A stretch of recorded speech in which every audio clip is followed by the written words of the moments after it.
Hi అండి, అందరూ బాగున్నారా? Welcome back to my channel.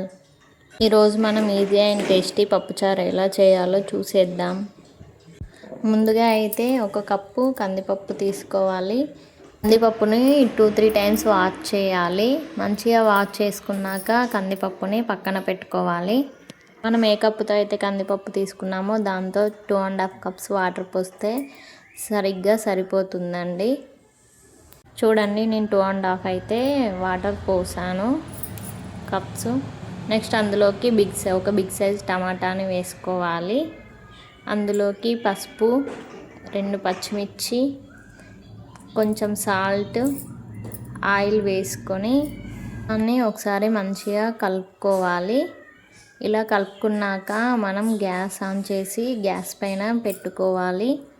Gas పైన పెట్టుకున్నాక ఒక 4-5 విజిల్స్ వచ్చే వరకు ఉంచుకోవాలి. అప్పుడు పప్పు బాగా మంచిగా ఉడుకుతుంది. ఇప్పుడు మన పప్పుచారుకి సరిపడా చింతపండు నానబెట్టుకోవాలి. విజిల్ అయితే అయిపోయింది. చూడండి ఫ్రెండ్స్, పప్పు మనకి మంచిగా ఉడికింది.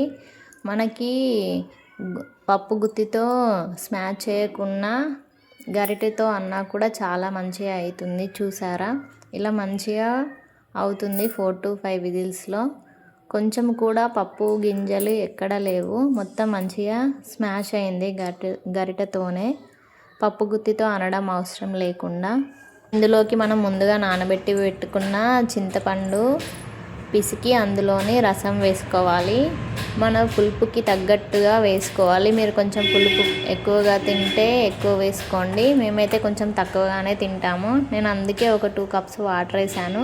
తర్వాత 2 టేబుల్ స్పూన్ల కారము, ఉప్పు, ఫస్ట్ కొంచెం ఉప్పు వేసాము, మళ్ళీ ఇప్పుడు పప్పుచారుకి సరిపడా ఉప్పు వేసుకొని పక్కన పెట్టుకోవాలి.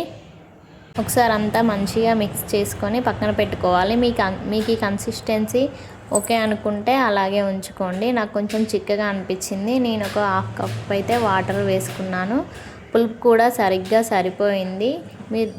నెక్స్ట్ స్టవ్ పైన ఒక బౌల్ పెట్టుకొని అందులో మనం ఆయిల్ వేసుకోవాలి. నేనైతే నా దగ్గర ఉన్న పావుతో 2 పావుల ఆయిల్ అయితే వేసుకున్నాను. అంటే 4 టేబుల్ స్పూన్స్ అన్నమాట. ఆయిల్ కొంచెం మంచిగా వేడయ్యాక అందులోకి మనం జీలకర్ర, ఆవాలు వేసుకొని మంచిగా చిటపట్లాడే వరకు వేయించుకోవాలి. నెక్స్ట్ అందులోకి 4-5 రెబ్బల వెల్లుల్లి వేసుకోవాలి. వెల్లుల్లి కూడా మంచిగా వేగనివ్వాలి.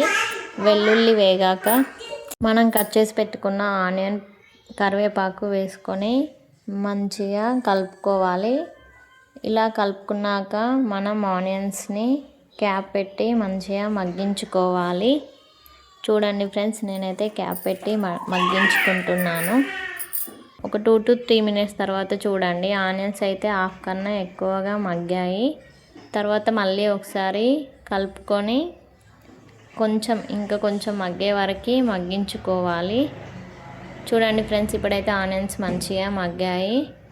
ఇప్పుడు ఇందులోకి మనం కొంచెం ఇంగువ వేస్తున్నా ఫ్రెండ్స్. ఇంగువ వల్ల పప్పుచారు టేస్ట్ అయితే చాలా బాగుంటుంది. ఇంగువలో ఉండే ఫ్లేవర్ వల్ల ఇంగువ వేసుకొని కలుపుకున్నాను. ఇంగువ వేసుకున్న తర్వాత పసుపు వేసుకోవాలి తగినంత. నేనైతే ఆల్రెడీ పప్పులో వేసాం కదా, ఇందులో ఒక చిన్న స్పూన్తో వేసుకున్నా. పసుపు వేసుకున్నాక మంచిగా మిక్స్ చేసుకోవాలి. మిక్స్ చేసుకొని ఒక 1 మినిట్ పసుపులో పచ్చివాసన పోయే వరకు వేంపుకోవాలి. ఇలా వేంపుకున్నాక ముందుగా మనం పప్పుచారు కలిపి పెట్టుకున్నాం కదా, అది మొత్తం ఈ పోపులో వేసుకోవాలి. పోపులో వేసుకొని మంచిగా కలుపుకోవాలి.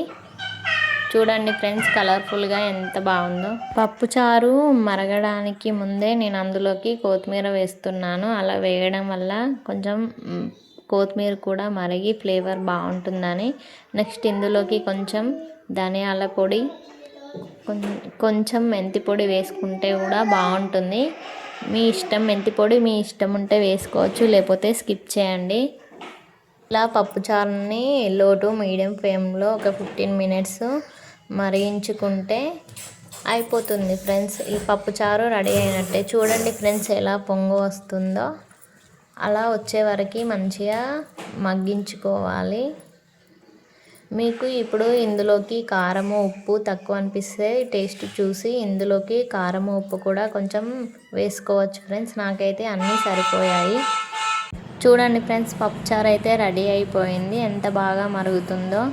మా వీడియోస్ మీకు నచ్చినట్లయితే లైక్ చేయండి, షేర్ చేయండి, కామెంట్ చేయండి, సబ్స్క్రైబ్ చేసుకోవడం మాత్రం మర్చిపోవద్దు.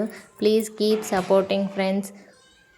మా వీడియో ఎలా అనిపించిందో మాకు కామెంట్ చేయండి ఫ్రెండ్స్. Please keep supporting. మా వీడియోస్ని స్కిప్ చేయకుండా చూడండి ఫ్రెండ్స్. చూడండి ఫ్రెండ్స్, పప్పుచారు అయితే రెడీ అయిపోయింది. మళ్ళీ ఇంకొక మంచి వీడియోలో మేము ముందుంటాం. మీకు ఏ రెసిపీ కావాలో మాకు కామెంట్ చేయండి ఫ్రెండ్స్. నెక్స్ట్ చేయడానికి ట్రై చేస్తాం.